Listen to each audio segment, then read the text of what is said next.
To replace the gouged camshaft I was put in my Ford remanufactured motor, I bought a new Motorcraft cam. After cleaning I did a visual inspection, and you can tell it's ground to a fine grain, but you can also tell between the lobes there are different marks, not the flats that existed on previous camshafts. I'm not sure if International changed suppliers, or Ford got a different supplier and took International out of the loop. Maybe it's just a design change. I checked the lobe lifts and they were consistent down the shaft, although different intake to exhaust as expected. And I checked the surface finish. You'll see why later.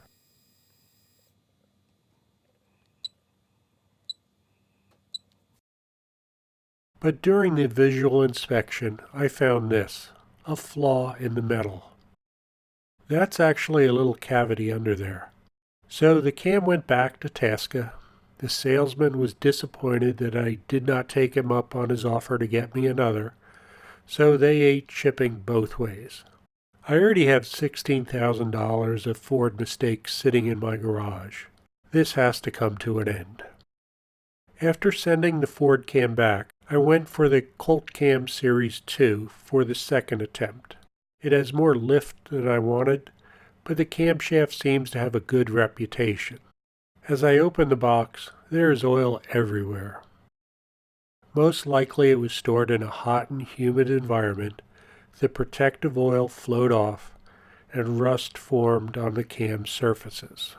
At this point, I'm starting to feel like fate doesn't want me in a Powerstroke. I talked to Jeff at Colt Cams. He offered to have the retailer send me another, or I could get this camshaft polished. Polishing it would not be a problem. Saying it could be polished was like Dad giving me the keys to the car. Other than the poorly addressed lobe, my old cam had typical scuffing on the rams for a 2003 design cam. After reading the details about the current state of cam polishing, I played with my old cam, and I thought I did well with it.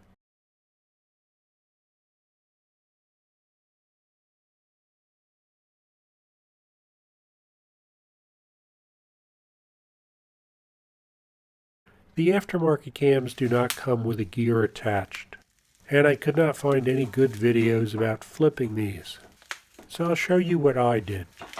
Others may have better methods. The cam gears I typically work with bolt onto the cam. You could use the press's table, but at work I would have insisted on everyone using plates to have a more substantial contact. You need to confirm that the cam retaining plate has clearance, as it needs to be reused. You don't want to bend it.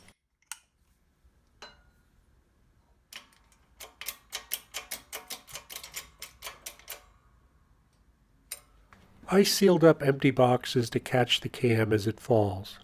I can guarantee I'm not going to catch it. You can hear the first time it moves.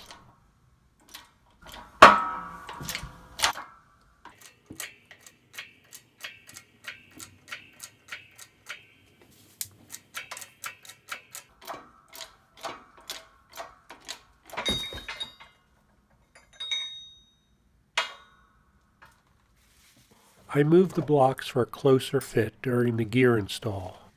Most people will use the entire length of a shaft or cam when pressing on a gear or a pulley. I don't like to do that when I don't have to, taking a risk of bowing down the length of any shaft. So I made this simple plate from a structural washer from McMaster. Galvanized was the cheapest type, although if you have some spare steel plate, you could make one.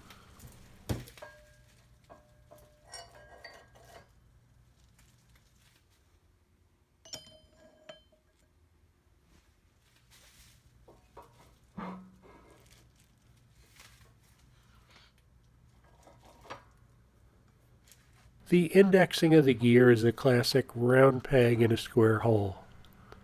It works well for a little misalignment, as the round dowel would force the gear sideways. But if you are not paying attention and totally screw up the alignment, you could shear the dowel. Do not forget the cam retention plate. It can go on in either direction. It's not handed. You have to make sure you install the gear on with the proper side. There are alignment marks on both sides, but they are not the same index. The block side mark is not evenly spaced between the spokes. It is evenly spaced on the outer side. And the outward side has the second alignment hole. You need that hole if you're using the cam alignment tool when the cam goes back in the block. And the shoulder of the gear is different on each side, which would affect the engagement with the mating gears. I also have a shaft collar that is slightly larger to clear the cam nose. You start by aligning the gear on the cam. You can make this easy by using your cell phone camera to confirm the fitment. The collar is just slightly larger than the cam nose, so I have to align it evenly with the bore. The cam nose sits proud of the gear, so you need a spacer to press the gear all the way. While this demonstration doesn't show it, Loctite retaining compound should coat the nose or the gear bore. Most pressed-on gears or pulleys can only keep staying tight for 2 or 3 installs. Some people weld the gear to the cam to ensure retention. The retaining compound should do that.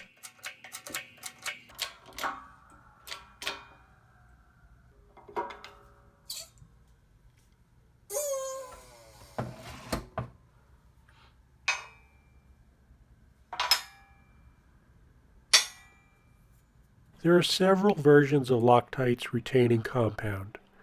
McMaster has a good list that you can reference by application and check the amount you want to buy. These do have a shelf life. Loctite also has a primer if you think you need to use it. Keep in mind that McMaster charges more than double for these compared to other sources. In other videos I've talked about profilometers for surface measuring. I'll just do a refresher. RA, or roughness average, is most often used and mentioned, but it's an average over the measured area. RZ is a better measurement as it averages 5 samples over the same length. RQ is RMS, root mean square average, down a deeper rabbit hole. RQ is the deepest depth, and I use that as a reference that tells me how much material I've removed, but it's not so important here. RA by itself can fool you what the surface profile looks like. In this case, the top is a better surface for a seal, and a better finish for a cam lobe. This is Colt's surface finish. It's right in line with Ford's from the beginning of this video.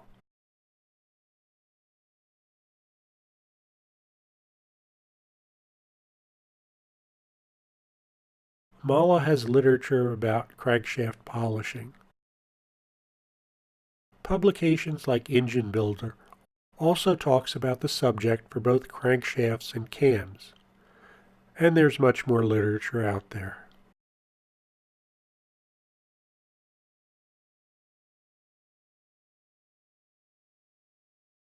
And the technique I used when I worked in an automotive machine shop 45 years ago while in college. It's interesting to see where the process is today. I've been going back and forth about doing a video on camshafter and lifter failure after spending time researching the subject. I'm not sure I'll do it, but it would help you understand what I'm about to do. Both OE and aftermarket sources talk about micro-polishing, and the modern way uses micro-polishing belts that don't move, and using much more sophisticated equipment. I used my old cam for training before I even considered purchasing the Colt cam, and I've always hand-polished crank journals on motors I've built. So the Colt cam rust issue is not a big hurdle for me.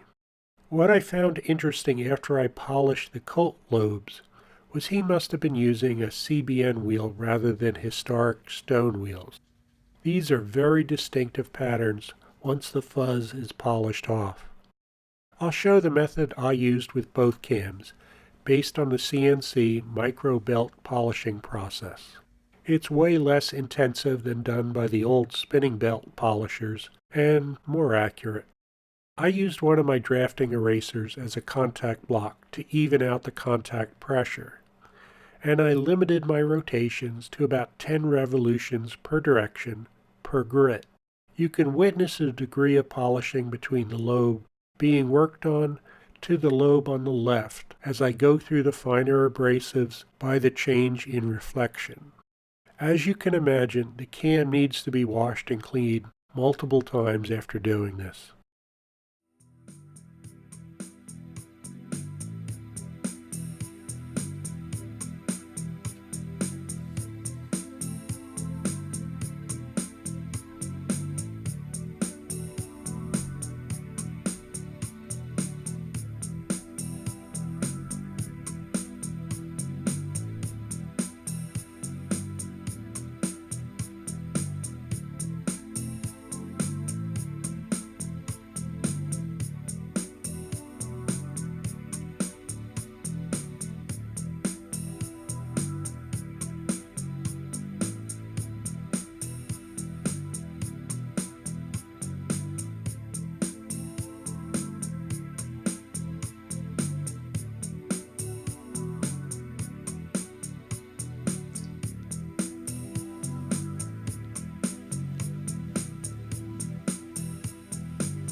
So the RA value is almost 53% of the original. RQ and RZ are about 62% of the original. And while looking at the surface profile, you can see the peaks at the top were worn flat, similar to the sealing surface graphic. And compared to the Ford stock cam that I returned. This polishing of the Colt cam is half as what is being done with racing motors and discussed in articles, where they can get down to a 3 RA, which is what I accomplished with my scrapped cam. But 50% is a good compromise for me going deep into unknown territory. The removal of the peaks should spread out the load wider, just as discussed in engineering journals, and hopefully reduces the stress that leads to surface fatigue, a failure I believe more common than we realize, and maybe the more significant cause of lifter roller failures. The second paragraph relates to the ramps 60 degrees from the nose peak, with the factors of Hertzian contact pressure and oil film thickness. And you can see that issue in my old 2003 design level cam as it develops scuffing.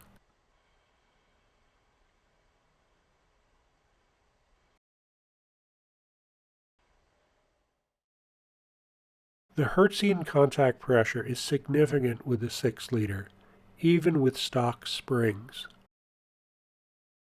The removal of the peaks should reduce the unit pressure and remove the channels that would allow the oil to escape, reducing the lubricating film. When I checked for camshaft runout, there was none. This needle stayed right where it was, a remarkable grind by the manufacturer. And the journal dimensions were perfect, consistent not only to just 1/1000th of an inch, but 10/1000ths across all journals. Just amazing consistency. It still has to be seen if there's merit to what I've done, that I improved the situation with what's becoming more and more an R&D motor, or the cam may wear out in a month. I'm not advocating anyone do this. I'm comfortable to go to what I showed, in an effort that for me I believe will improve break-in and maybe the life of this cam. If you made it this far, thanks for watching.